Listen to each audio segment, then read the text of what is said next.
Bon, avec l'aide d'Hachem, on reprend l'étude de Briti Shalom. Vous m'excuserez, ce matin, il est un petit peu tôt, plus tôt que d'habitude. Et donc, si j'ai un peu la voix cassée ou que les mots ne viennent pas tout de suite, c'est que j'ai encore la tête un petit peu à l'envers, malgré la tfila et un bon verre de jus d'orange.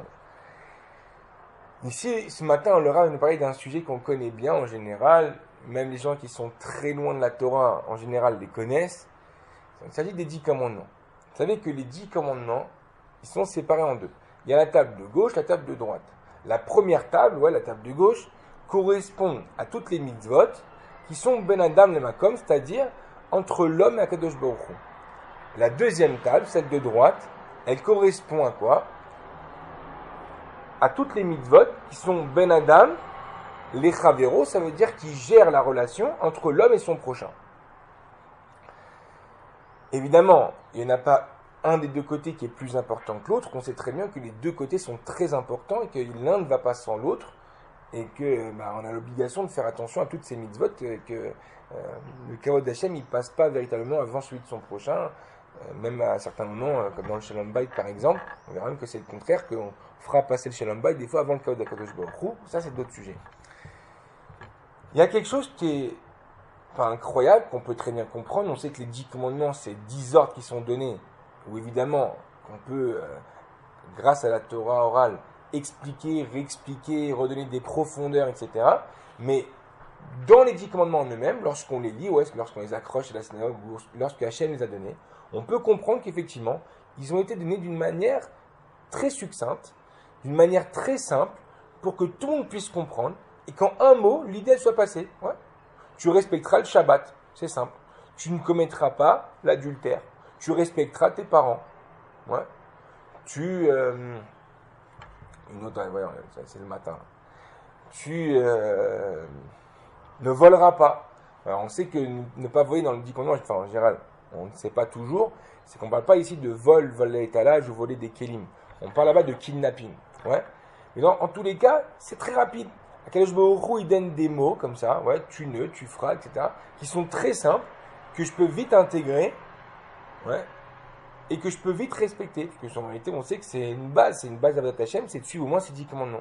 Ma femme, hier, elle a rencontré une dame qui a parlé un petit peu avec elle, etc. Et elle avait des paroles comme ça qui étaient un peu anti-rabbanim, etc. Ma femme m'a dit, mais vous êtes religieuse? Elle dit, oui, je suis un peu religieuse, je suis les 10 commandements. Bon. Enfin, elle a fait comprendre que suivre les 10 commandements, c'était pas véritablement suivre la Torah et qu'on ne pouvait pas se laisser aller dans le sens où suivre les 10 commandements, ça y est, je suis et pas tour de toute la Avodat Hashem qui reste à côté. Il va dire que même les 10 commandements, on ne peut pas les comprendre si on n'a pas la Torah orale et qu'on ne fait pas le reste. Comme je l'ai expliqué, par exemple, 98% des gens, ils pensent que ne pas voler, c'est ne pas voler des objets, etc. Alors que là, on parle de kidnapping. Il y a un des 10 commandements qui sort un peu de ce lot-là, et bizarrement en vérité ici, Akadosh Baruch Hu la détaille énormément. C'est la dernière des mitzvot, c'est laquelle? C'est l'otahmod, de ne pas envier son prochain. Et là-bas, effectivement, le commandement qui parle de ça va un petit peu s'étaler et va donner des exemples. Il va dire, tu n'envieras pas la femme de ton prochain, tu n'enverras pas ses biens, tu n'enverras pas son âne, tu n'enverras pas son esclave, etc., etc. C'est très compliqué à comprendre. Pourquoi maintenant tous les autres commandements, Akadosh Baruch Hu, il donne maintenant un ordre klali, et moi je dois comprendre tout ce qui s'ensuit, alors que là-bas il donne les exemples, à la limite il donne même tellement des exemples, qu'on a l'impression qu'il les a tous donnés. Qu'est-ce qui se passe? En réalité, il faut comprendre qu'on est tous touchés par ça. Et lorsqu'on parle de Shmirat Enaim, lorsqu'on parle de garder ses yeux dans la rue, on ne parle pas maintenant de garder ses yeux qu'envers des femmes. Alors évidemment, il y aura aussi ça, parce qu'on ne doit pas envier la femme de son voisin, de son prochain. Mais évidemment, le fait de garder ses yeux ne peut pas considérer que la femme.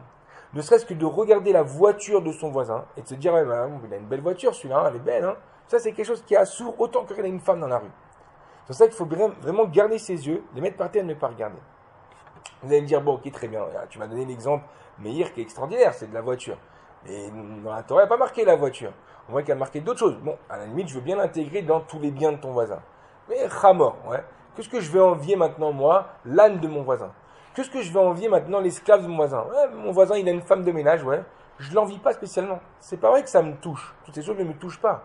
Il est clair que quand Hachem il écrit les 10 commandements, ouais, tu comprends bien que les 10 commandements, ils doivent toucher tout le monde. C'est quelque chose qui doit toucher tout le peuple. Il n'y a pas une de ces choses-là, de ces 10 commandements-là, qui peut dire, ou sur lequel tu peux dire, ouais, bon, ça me touche plus, mais cette chose-là, c'est pas trop pour moi. Ça, c'est plus pour mon voisin là-bas, Antoine. Lui, il a des problèmes avec ça. Ouais. J'ai vu que lui, c'est un homme jaloux. Ouais. J'ai vu, lui, bon, celui-là, là-bas, Christophe, il aime l'adultère. J'ai vu, il regarde beaucoup les femmes dans la rue, etc. Et une fois, on l'a cramé, etc. Non. Ne crois pas que c'est comme ça. Les 10 commandements, ils s'adressent à tout le monde.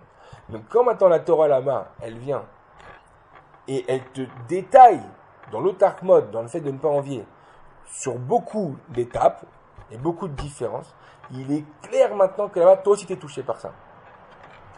Alors, en quoi je suis touché moi vis-à-vis de ce Hamor? Je vais vous donner des exemples qui sont simples. Et vous allez voir, c'est frappant. Et vous allez voir que tout le monde est touché par ça, un jour ou l'autre. Vous allez comprendre pourquoi cette chose-là, Kadosh Baruch Hu, il avait besoin de détailler.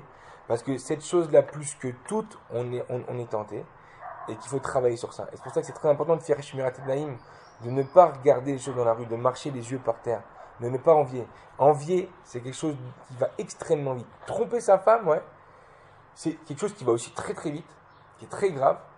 Quand je parle de l'otinaf, ouais, de ne pas faire d'adultère, c'est quelque chose qui va très vite, mais c'est quelque chose qui malgré tout demande certaines étapes au préalable. C'est-à-dire d'abord il faut avoir le cran d'aller lui parler, et puis il faut avoir le cran de ne pas se faire cramer, et puis il faut malgré tout se dire que peut-être qu'elle ne va pas être d'accord, il y a la honte, etc. Il y a quand même beaucoup d'étapes jusqu'à là. Attention, ça ne veut pas dire qu'on est tranquille à ce niveau-là, ça va aussi très vite. Mais l'autre mode, ça va plus vite que tout. Parce que ça c'est dans la pensée. Le fait que tu vois passer une voiture en bas de chez toi, et que tu envies ce voisin qui a une belle voiture, ça c'est déjà, t'as déjà transgresser un des 10 commandements. Ça va extrêmement vite. Donc, ces choses-là, il faut vraiment les travailler et vraiment faire Shmirat Naïm. Donc, je donne les exemples et j'explique les exemples comme je l'avais dit. Ça veut dire quoi maintenant de faire attention de ne pas envier l'âne de son voisin. C'était quoi un âne à l'époque? L'âne, ouais, ou le bœuf, c'était quelque chose qui permettait à un homme de travailler. C'était son outil de travail. Aujourd'hui, toi, tu montes une société d'électricité. Je donne des exemples, encore une fois, mais ça peut être des choses qu'on peut replacer partout. Je monte une société d'électricité. Et dans l'immeuble d'à côté, j'ai un concurrent. Maintenant, grâce à Dieu, pour lui, c'est la ruée vers l'or, ouais. Il a des clients incroyables, il a signé des contrats avec les grosses ambassades là-bas de tout Paris. Et ça marche bien. Et bien, mec, que tu vois que tous les 3 mois, il s'achète une nouvelle voiture. Je parle d'un nouveau camion pour travailler, ouais, il s'achète toujours les nouvelles Kangoo. Toi, tu regardes et toi, tu galères, ouais. Toi, tu galères. Qu'est-ce que tu regardes? Tu dis Blainara. Genre, en plus, tu dis Blainara. Blainara. Purée. Il réussit, celui-là. Hein. C'est incroyable, hein. C'est acheté encore la nouvelle Kangoo. C'est encore acheté le nouveau transporteur. Incroyable. Ouais. Tu regardes cette chose-là. Au fond de ton cœur que tu dis Blainara, mais au fond de ton cœur, ouais. T'aimerais bien toi aussi d'avoir le transporteur, t'aimerais bien avoir le nouveau Kangoo, t'aimerais bien développer ta société toi aussi. Ça s'appelle le Tarkmod. C'est ça maintenant de ne pas envier l'âne de ton voisin. On te dit là-bas, n'envie pas le serviteur de ton voisin. C'est quoi un serviteur dans la Torah? Un serviteur dans la Torah, c'est pas les esclaves comme on voit en Afrique là-bas, les Américains qui les ont déchirés, ouais, qui s'en sont servis jusqu'au bout. Non, chez nous l'esclavage, ouais, c'est plus du service qu'autre chose. On devait nourrir un serviteur avant même qu'on puisse se nourrir nous-mêmes. Etc. C'était plus, maintenant là-bas, on parlait plus d'employé en vérité. Qui avait un statut d'esclave, parce qu'effectivement, tout ce qu'il acquérit, l'esclave, en vérité, ça m'appartient à moi, il devait suivre mes ordres, il n'avait pas le droit de faire ce qu'il voulait, c'était mon appartenance, c'est quelque chose que j'acquérais. Mais, malgré tout, on ne peut pas dire maintenant que c'est un esclave dans le sens propre du terme, comme nous on l'entend. Ouais. Faire quoi maintenant? N'envie pas l'esclave. Tu montes une société toujours. Ouais. Tu travailles dans une société qui vient de démarrer. Pendant quelques années, tu t'es formé là-bas et tu as vu que l'idée elle est extrêmement bonne. Toi, tu l'as bien comprise. Tu veux la réitérer, cette idée. À la limite, rien ne t'empêche. Ouais. Personne n'empêche de toi-même de vouloir faire les choses à ta manière. Maintenant, qu'est-ce que tu fais en partant de la société où tu travailles? Tu vas aller voir maintenant tous les gens qui travaillent dans les bureaux à côté. Je veux dire, vous gagnez combien? C'est 10 000 shekels. Je vous en propose 20 000. Vous venez travailler avec moi. Vous allez mieux gagner votre vie. Vous connaissez bien votre travail. On va faire quelque chose d'extraordinaire ensemble. Pourquoi tu lui prends ses employés? À la limite, toi, tu veux me faire ta société. On ne peut pas te le reprocher. Ouais. Pourquoi tu viens lui voler sa parnassa? Pourquoi? Parce que tu l'as envié. tu l'envies dans sa réussite. Tu l'as vu qu'avec ces employés-là, il a réussi. Toi, tu veux débaucher les gens. Débaucher les gens, ouais. Ça rentre dans quoi? Ça rentre dans le Inyan du vol, pas des 10 commandements, mais du vol. Ouais. Et en plus de ça, le fait que tu l'as envié, tu as envié sa réussite.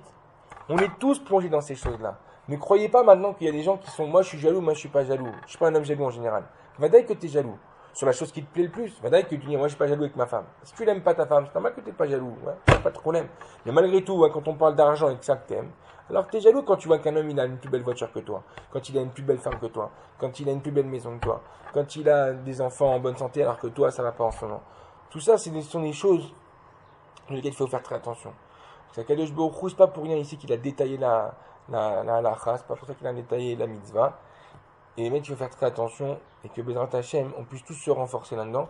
Parce que le monde il avance malgré tout vers la tchouva, mais d'un autre côté, le monde il avance aussi chez certaines personnes de plus en plus dans la débauche, de plus en plus dans le mal. Et ce qu'Hachem il veut, c'est qu'on se préserve de tout ça. On se rend même pas compte, ouais. Mais de vivre dans ce dehors, de vivre dans cette génération incroyable de débauche, etc. Et de se tenir, et le fait de ne pas regarder, de garder ses yeux dans la rue, c'est la plus belle chose aux yeux d'Hachem. La plus belle yeux. Le maître que Hachem a marqué dans la Gemara là-bas, que lorsqu'il voit qu'il y a un jeune homme qui habite dans une grande ville et qui se tient les yeux, qui se garde les yeux de regarder les choses interdites, Kadosh Baruch Hu, il parle de lui tous les jours aux anges. Tous les jours, il parle de lui. Donc, Bezrat Hachem, qu'on soit zoré que Kadosh Baruch Hu, il parle de nous, qu'on garde nos yeux, qu'on garde nos brides et qu'on garde nos neshamot. Je vous dis à demain.